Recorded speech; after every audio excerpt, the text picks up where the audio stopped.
Chapter 1. From John's perspective. Memories. The rain pelts against the window of the black Ford, the last thing I have left after 20 hours on the road. Night has long fallen over Minnesota. The tires struggle over broken asphalt. No oncoming traffic. Not a single light from another town in sight for over an hour. I turn off the radio and regret it after a single breath. The voice of the news anchor and the sound of a few familiar oldies were the only things keeping me from myself, from the power of my own thoughts and the memories they bring. You know, a break might do us some good.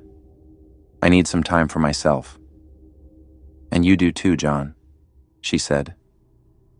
I think of my girlfriend's words, and I can't shake the feeling that it was the last time I saw her. You know I'll always be here for you if you need me. Sarah. I see her standing in the doorway. I helped her carry her bags down the stairs. No kiss, no hug goodbye. I watched her climb into the cab that would take her to the airport, and I stood alone, left behind at the threshold of what used to be our shared home. Now it's a skeleton of our dreams, just a framework of unfulfilled longings. The house is sold. The car is packed with the most important things I have. No, that's a lie. The most important thing in my life lives across the ocean. My daughter, Anya, my sunshine from my first marriage, a wonderful girl.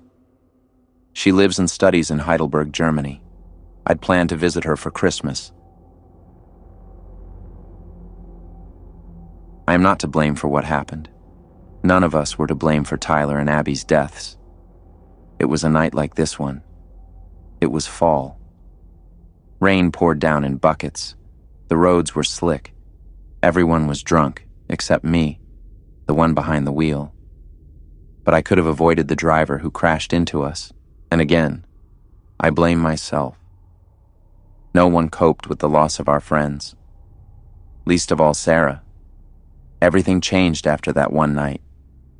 Sarah said it was better for us to go our separate ways. For now. And I agreed. Deep down, I know that a break is just a polite way of breaking up. I let her go. If Sarah doesn't want this anymore, she should leave. I still love her, but I won't chase her. I need to find my happiness again, and I need to be a loving father for my daughter. I'll call her as soon as I reach my destination. Anya lives with her German mother, Vanessa. I met her on a business trip, and we fell in love. I spent many years living in Germany. We moved to Kansas as a family. Now, in this moment, all those memories come rushing back. How my German wife left me and returned to Germany with Anya.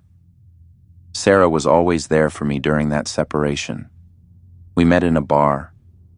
I immediately fell for her sweet British accent, her blonde bob, and her smile that could melt ice. We became friends, and not long after, we became a couple. She's back in England now, Cambridge, back where her family home is. My lips tremble and my eyes grow wet, as if they want to join the rhythm of the rain. I've been driving through the night. At the edge of the pine forests, high above the treetops, the golden glow of the sun climbs over the horizon. For now, it's red, as if God had kissed the world with blood. The sun feels good. Somehow, I feel like this star might become my best friend in life. Suddenly, all my worries and fears seem washed away, and I look to the future with warmth. I'm not far from the Canadian border now. A small town should be just beyond the next few turns. Rust stains and moss cling to a sign by the roadside that reads Pinevale Springs. The GPS fails as I pass it, as if some dark forest spirit had flicked it off. As much as I love the woods, the longer I spend in them, the more uneasy I feel. All the stories that must have unfolded here. People who live here by choice must have something to hide.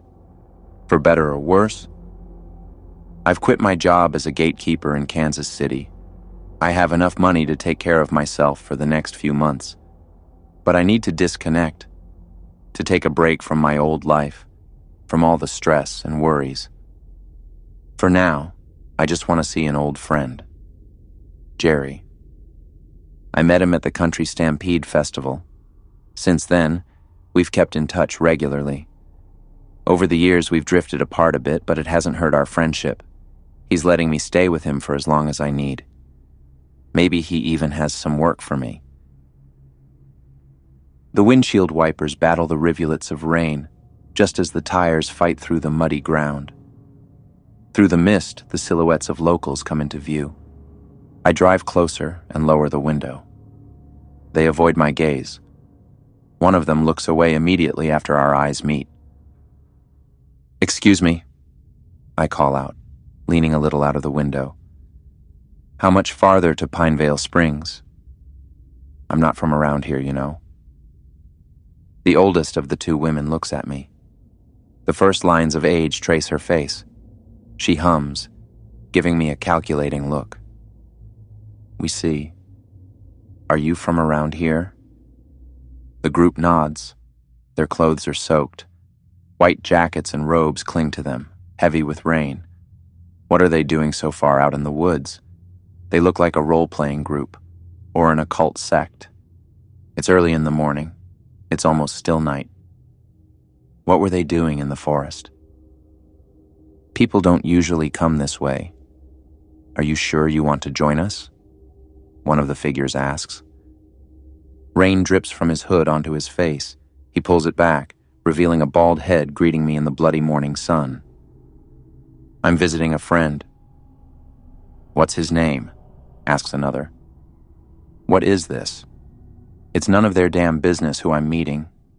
But then again, I think to myself, screw it. Jerry. Jerry what? I roll my eyes and tap impatiently on the leather-covered steering wheel. Jerry Halsey. The five of them whisper among themselves. They should stop that. It's making me uneasy. Maybe they'll warm up if I, as a stranger, offer something in return. "I still have space in my car," I say, and immediately regret my kindness. Am I crazy to let these 5 broken people ride with me? They might slit my throat while I'm driving. 3 men and 2 women. I point to the back seats. "I can give you a ride. You won't have to walk in the rain." You're never supposed to take strangers in your car, especially not if they look like cultists and keep redirecting their eyes toward your car. But I guess I'm the stranger here, and the locals don't seem too fond of them. Still, I need help. If I take them with me, maybe they'll show me the way and be grateful. They all point in unison toward the road, making signs with their hands. Straight ahead. Left. Over a mountain. Straight ahead. Okay, I get it. No idea why they can't just communicate this verbally, but okay. I bite my lip and nod. Okay, fine. I sigh. Thanks, have a good day. I roll up the window and hit the gas. The Ford struggles over the muddy road. A glance in the rearview mirror. They stand there, rooted to the spot. Not a single one moves, staring after the car. Creepy bunch. Following their directions, I find myself soon enough in front of run-down cabins and trailers. They must have been standing there for years. With the window cracked slightly open, the smell of decaying wood and old paint wafts into my nose. Pinevale Springs, I read on a sign. So I've arrived. And I don't like it. The roads are terrible. The houses are falling apart. I see abandoned campsites, tin-roofed shacks and hunting lodges. Out of the corner of my eye, my tired eyes catch the curtains. They're being pulled open or shut. I'm being watched. But no one is on the streets. A knock. It almost scares me to death. Someone standing at the window. It keeps knocking sharply. I lower the window all the way. Rain splashes into the car, covering the man's face like a veil. With the uniform, hat, and badges, he looks like a cop or a ranger. It's too dark and too wet to make anything out clearly. "No cars allowed in the community, sir." His voice is cold, like a blade scraping over stone. Why not? I'm not doing anything illegal, am I? Name, driver's license, and identification, please. Okay? I shrug, making sure not to show my frustration. Always stay polite. The guy in front of me clearly isn't. Definitely a cop. Here you go, I say, handing him everything. He glances at it without changing his expression. You're from Kansas, I see. Yeah, I'm visiting a friend, Jerry Halsey. He stares at me for a long time without saying anything. I look down at the steering wheel, then at the road in front of me. I can hear him breathing softly in the patter of the rain. Jerry Halsey is picking you up? I assume so. But I didn't know I was already here until just now, I say with a hesitant smile. He lives at the end of the street. He waves his hand through the air as though he's swinging a whip. Just keep going straight. But first, I have to do my job. He looks at my ID before handing it back along with the other documents. John Allen. He reads it out loud as if he's never said an English name before. I need to familiarize you with the rules of the community. Pinevale Springs is no place like any other. We prefer to keep to ourselves, and that better stay the same throughout my tenure. I nod, pretending to understand. Good. Tell me what I need to watch out for, officer. No cars allowed in the community. No photos or videos. You'd better ask twice before you do anything. Nothing is to be taken from the town. And the usual stuff. No murder, no harassment. Always be polite and respect others, property, and so on. The authoritative tone fades. Now he speaks to me like a streetwise teenager who doesn't take his own job as a lawman very seriously. The cop places both hands on the lowered window and stares at me. His eyes roll left and right as he scans my car. You don't look like someone who causes trouble, but you've got it. Park your car right here and now. A smug grin. His smile is bitter poison. I feel like I'm in a horror movie. But I don't think the people here are acting. I don't see any cameras or anything else that would suggest a film set. What kind of backwoods hellhole have I ended up in?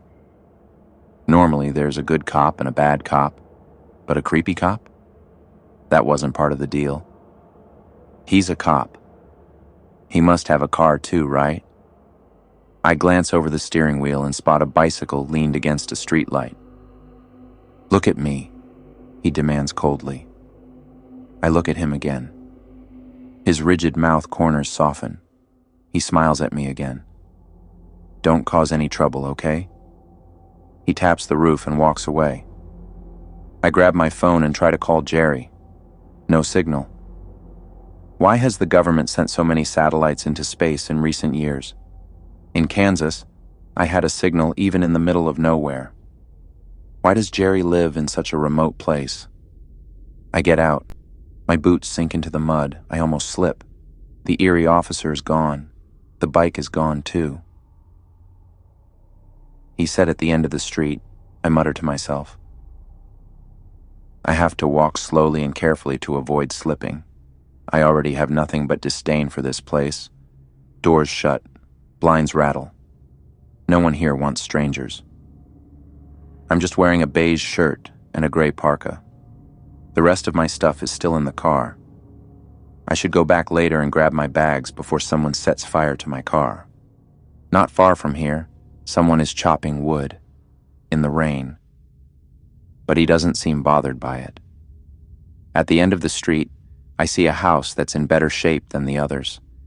A classic single-family house with ivy climbing along the walls. Rust stains mark the rain gutters. I stand by the fence and watch the man at work. Winter is coming. Here, at the Canadian border, it's your worst enemy. His brown beard frames his chin. He's wearing a plaid flannel shirt built like a bear. He swings the axe like it's an extension of his arm. A log lands at my feet. He notices me. John? Jerry, We smile. My old friend sets the axe next to the block and opens the gate for me. After all these years, we embrace. He almost crushes me with his bare strength. "How's it going, buddy?" "It's been a long time." He laughs, clapping me on the shoulder. "The trip was easy, except for the rain and the weird people. Are the folks around here always like that? There were these people in robes in the woods." Jerry waves it off. "They're okay once you get to know them. Just don't pay them any mind. They'll warm up a bit later, and then you can talk to them. You told me about what happened with Sarah. Rough stuff." He gestures to the pile of firewood. "Chopping wood keeps the bad spirits away. Ever since I've been living out here in nature, I've felt better. Sometimes I still miss my sunny Texas, but you get used to it." He looks at me for a long moment and places his hands on both of my shoulders. "It's good to see you, and I'm glad you're here. Let's go inside." "Thanks for letting me stay with you, Jerry." "As long as you want, buddy." A flash of lightning lights up the gray scene. Jerry lifts his lips suspiciously, looking up at the gray sky. Thunder rumbles overhead. "Get inside. I'll get us a fire going."